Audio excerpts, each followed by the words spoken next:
मैं धरती मां में कुछ प्रश्न उठ रहे। यदि महान शक्तियां किसी ऐसे व्यक्ति को मिल जाए लक्ष्य उनका दुरुपयोग करना हो, क्या इस सृष्टि का अस्तित्व संकट में नहीं पड़ जाएगा? यदि कोई जन कल्याण के नाम पर कुछ वरदान प्राप्त करे परंतु उसका उपयोग किसी एक लाभ के लिए करे तो यह कार्य अनुचित नहीं होगा? क्या जीवन के लिए ये बात महत्वपूर्ण है कि किस कार्य का फल उत्तम हो? महत्वपूर्ण नहीं कि उस मार्ग चुना गया है वो भी उचित है। गुरु शुक्राचार्य ने संजीवनी मंत्र मांगा था जन कल्याण के लिए, पर वो इसका उपयोग कर रहे आपके लिए, अपने स्वयं कैसी नाटकीय घटनाओं को जन्म देगा इसकी प्रतीक्षा मैं संस्था में दृष्टि जमाए खड़ी हूं। देवराज, चित्ररथ, केतु, बोलते क्यों नहीं? देवराज, दानव केतु पर आक्रमण करने की घोषणा कर दी। उसकी सेनाएं आंधी की गति से बढ़ी चली आ रही हैं। देवलोक में युद्ध की घोषणा कर दो, सेनाओं को तुरंत बाहर और सामना करने का आदेश दो। जाओ। आज्ञा देवराज।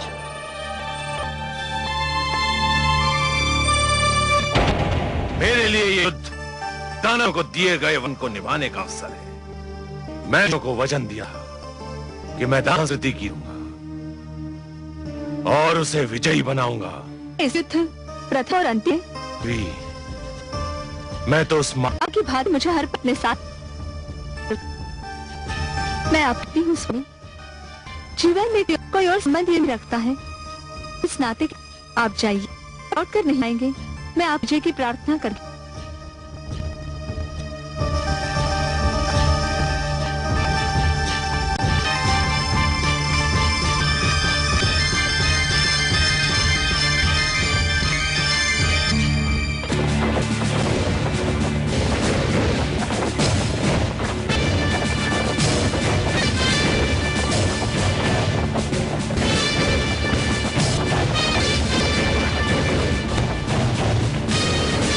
सारथी रथ रुको।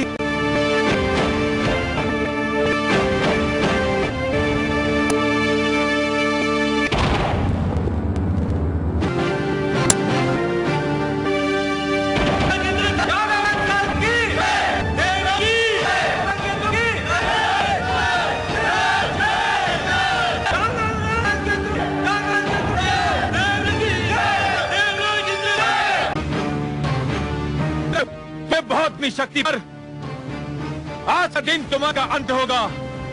आज हमारी पराजय और अपने अब्बा का प्रतिशोध। आक्रमण तुमने किया है दानव काल केतु, तूने नहीं। हम तो अपनी सुई लड़ेंगे। युद्ध तुम आरंभ करो। कायर, ये क्यों नहीं किया? तुम में युद्ध करने का गया है। हम तुम्हें का निमन और तुम पीछे आओ। चलो करो। हम कायर नहीं है और तुम की भांति जाओ। हम तुम्हें कई बार पराजित कर चुके हैं और यही होगा। हमें तुम्हारा निमंत्रण से सावधान काल केतु।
अब प्रहार किया है, अब हमारी बारी है।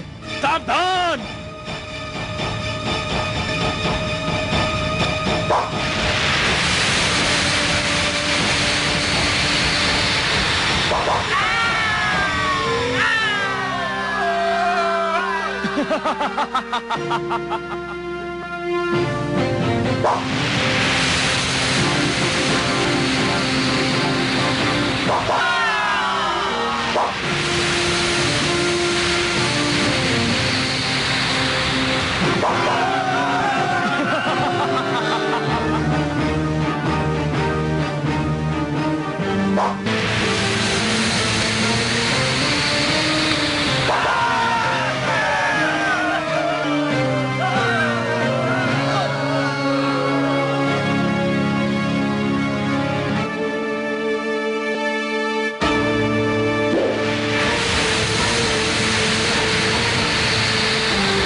आक्रमण!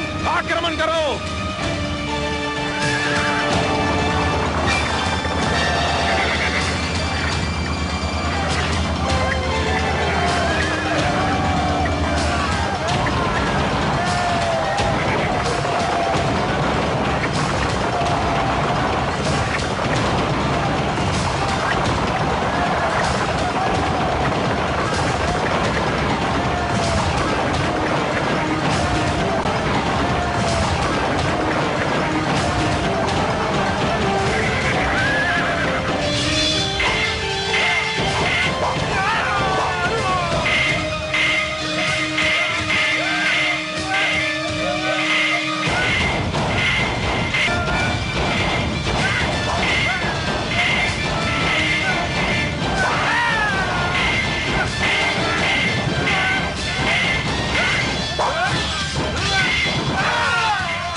आपके कृपा से हम जीत गए गुरुदेव। तुमने पहली बार हमें घोषणा दी है काल केतु। स्वीकार कीजिए गुरुदेव, ये इंद्र का वज्र है।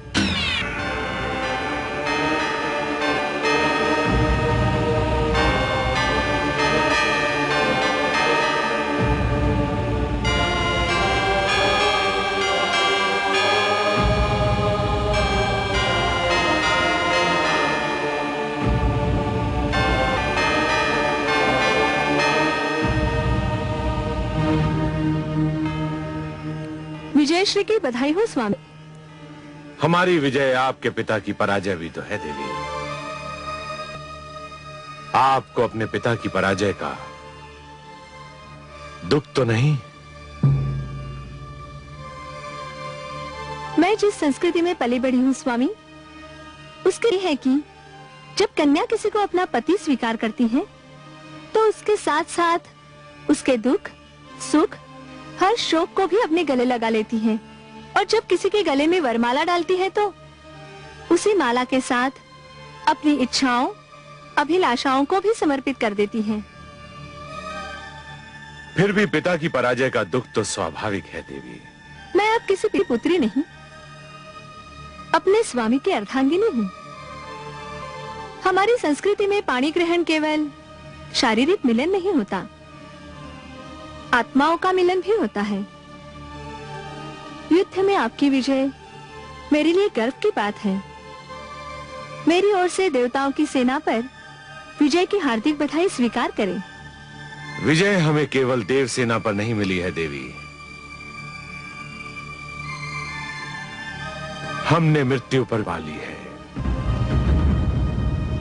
अब दानव लोक के लिए मृत्यु का अंत हो चुका है। हे सर्वेश्वर, क्या वास्तव में मृत्यु का सदा के लिए अंत हो जाएगा? नहीं महादेवी, जीवन और मृत्यु तो एक दूसरे के लिए अनिवार्य है।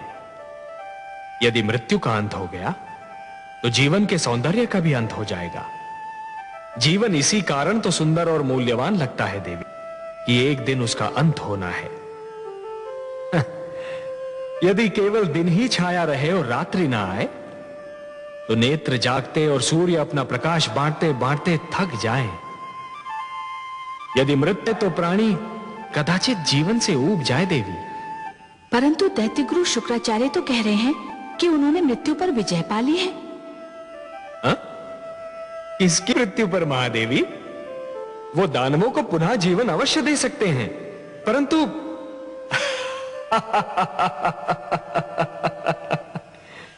महादेवी आप तो बस देखती जाइए कि जिस अभिमान ने देवेंद्र के सिर में जमा रखा था, अब वही अभिमान दैत्य गुरु शुक्राचार्य के सिर में अपना घर बना रहा है। परंतु हे कमल नयन, अभी तो देवेंद्र बहुत उदास, बहुत दुखी और बहुत टूटे हुए दिख रहे हैं। हाँ महादेवी, हाँ, भूल का मूल्य तो जाना ही पड़ता है।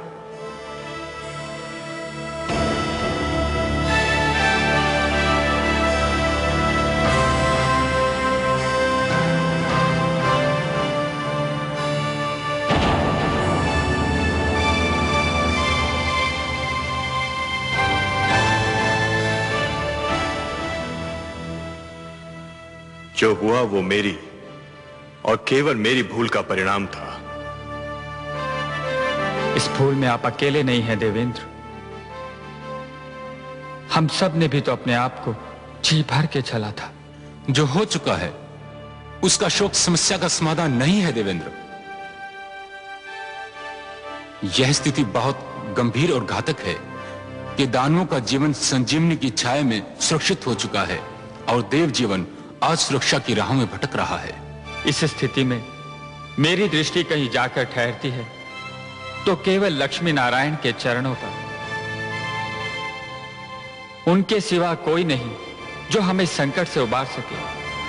देवेंद्र, हमें श्री विष्णु के पास चलना चाहिए।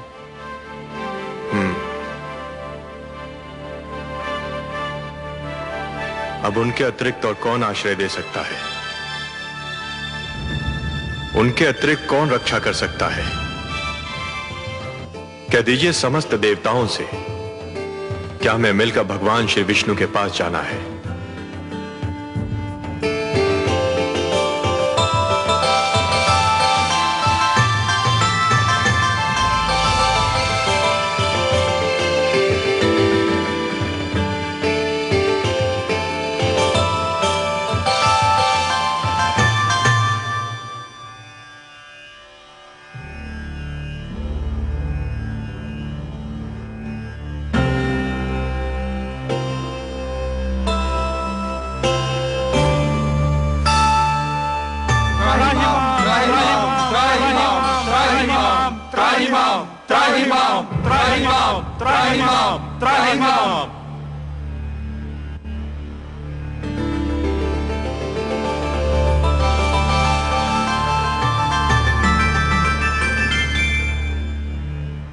हे देवेश्वर, हम पराजित हुए। हमारी सेना के अगणित सेनानी वीर गति को प्राप्त हुए। हमारा सिर लज्जा से झुक गया। आपके अतिरिक्त और कोई नहीं जो हमारी रक्षा करे, हमारे दुख का निवारण करे। हे परमेश्वर, हमारी सहायता कीजिए। हे नारायण, दैत्य गुरु शुक्राचार्य ने भगवान शिव से संजीवनी मंत्र क्या प्राप्त किया? हमारे सिरों पर मृत्यु और पराजय का वज्र आ गिरा। हे लक्ष्मीपति, यदि दानव मरते हैं तो दैत्य गुरु उन्हें फिर से जीवित कर देते हैं, और जब देवता मरते हैं तो उनका सदा के लिए अंत हो जाता है। हे सर्वशक्तिमान, यही दशा रही तो देवता घटते जाएंगे, दानव बढ़ते जाएंगे, और एक दिन देवलोक पर दानवों का आधिपत्य हो जाएगा। देव संस्कृति गिर जाएगी तो मानव संस्कृति भी गिर जाएगी। जब हम संजीवनी मंत्र से सुरक्षित नहीं तो मानव तो और भी दुर्बल है। हमें संजीवनी मंत्र से बचाइए प्रभु, हमारी सहायता कीजिए। संजीवनी मंत्र का केवल एक उत्तर है, अमृत। अमृत? अमृत? अमृत वो है जो पीने वाले को अमर बना देता है। मृत्यु उसे छू नहीं सकती। परंतु हे लक्ष्मी नारायण, अमृत